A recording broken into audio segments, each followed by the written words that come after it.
պատասխանի խնդիրի չունի։ Պարտունակությունը մասին կարող ենք խոսել նրանք, ովքեր հիմա ծառայում են բանակում։ Ցանկացած զենքի սպառազինության հնարավորությունները ստուգում են մարտական հրաձգությունների, մարտավարական զորավարությունների եւ երբ որ պատերազմը սկսվի, մարտական գործողությունների ժամանակ։ Այդ այնինչ որ դուք տեսաք զորահանդեսին, դրանով մեր մարտունակությունը օրինակ կավելանա թե ոչ, ըստ ձեզ։ Չեմ կարող պատասխանել։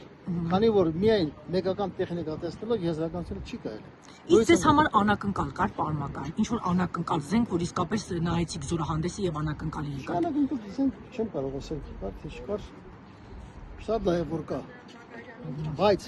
Բայց մնացած բաների մասին չեմ կարող ասել։ Պարմական, այսքան տարի գալիս եք գնում եք դատարան, լավ ի վերջո ինչ է լինելու։ Ծնողները կոնկրետ հարցերի պատասխաններ չեն ստանում։ Չեմ կարող պատասխանել։ Բակարյան, չխապես ճիշտ բաներ ասա, ոնց է հրաման տվել երեխեքի գլուխը կերելս։ Պարմական, ծնողները շարունակում են ձեզ մեղադրանքներ են չտել։ Այո, ինձ կոնկրետ հետաքրքրում էր ձեր գնահատականը մեր զորահանդեսին, որ դուք տեսաք։ Կոնկրետ ինչ նոր զենտեխնիկա, որն է ռուսականը, որը նոր էր։ Չեմ կարող դա պատասխանել։ Նույնիսկ եմ կրկնում։ Այդ տվել հարցին կարող պատասխանել բանակում գործող այն զինվորականները, որոնք առնչվում եւ առնչվել են դրա հետ։ Դա նրանց պատասխանն է։ Թե նրանց մարտունակությունը, նրանց մարտավարությունը հետագայում ինչ է, ես մեկ անգամ կրկնում եմ։ Քանակական եւ որակական առումով տվել հարցի պատասխանում են մարտական հրաձգությունների, մարտավարական զորավարության եւ մարտական գործողությունների ժամանակ։ Սա է դրա պատասխանը։